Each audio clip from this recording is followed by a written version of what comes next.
I'm serious, nigga. What do y'all niggas got to say? Hey, baby. Hey, baby, get the bubble gum. Before every big game, Shaq has to hydrate himself with some nice Arnold Palmer. And we'll tell you how the urinary system helps to extract all the nutrients from that.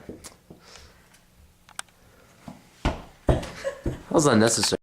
Alright, here we have the kidney of renowned basketball player Shaquille O'Neal. Now, the blood flows into the kidney via the renal vein, and a number of processes occur within the kidney before it is filtered out into the ureter, and then enters the bladder, and is released at the time Shaquille O'Neal decides, via the urethra. We're recording. Alright, and here we have the medulla. This is a wedge-shaped section of the kidney tissue indicating the position of nephrons in the kidney. This right here is the renal cortex in the renal medulla. Up top is the renal capsule, and it enters here through the glomerulus. Glomerulus filters down into the descending limb of Henle's tube and then up through the ascending limb of Henle's tube. Here are also three sections: the proximal convoluted tubula and the distal convoluted tubula and the loop of Henle. Very nice. Good, that was better than me and Pat. Contained within each of Shaq's kidneys are millions of nephrons, which you can see are these things.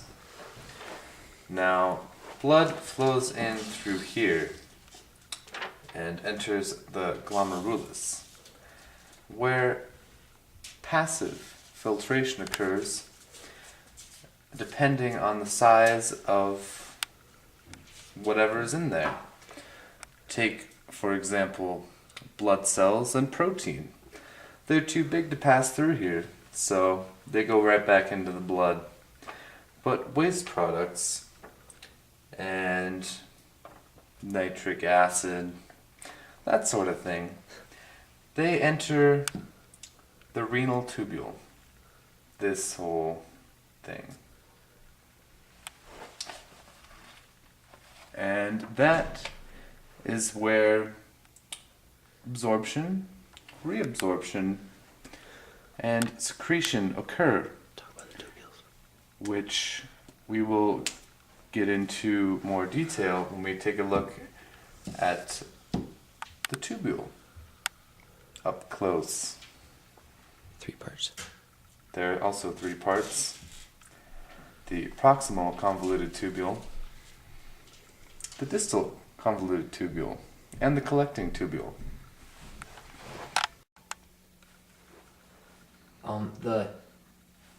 The process where it takes out of the nutrients from the liquids starts in the glomerulus, where the filtration happens, Also known as and the Bowman's water capsule. and solids smaller than proteins are forced through the capillary walls and pores of the Bowman's capsule into the renal tubula.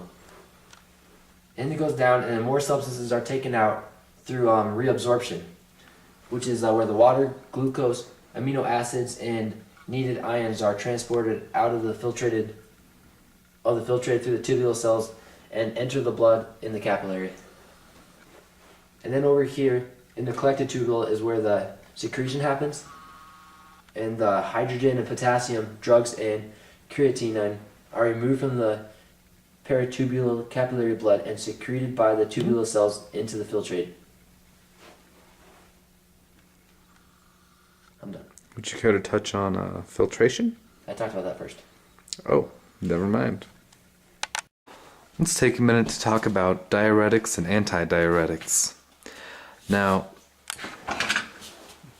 diuresis means flow of urine from the kidneys, so one may infer that an antidiuretic is something that probably prevents excess water loss in urine. Now, there is a fact in the book that I think the people at the middle table will find interesting and useful. But it says that, let's see here. Oh, there it is.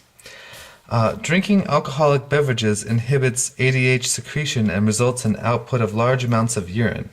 The dry mouth and intense thirst experienced the morning after reflects this dehydrating effect of alcohol. That's pretty much all you need to know. And beat you up. now you know the next time that happens, even though underage drinking is illegal. Have a nice day. We can't. Oh, there we go. Oh,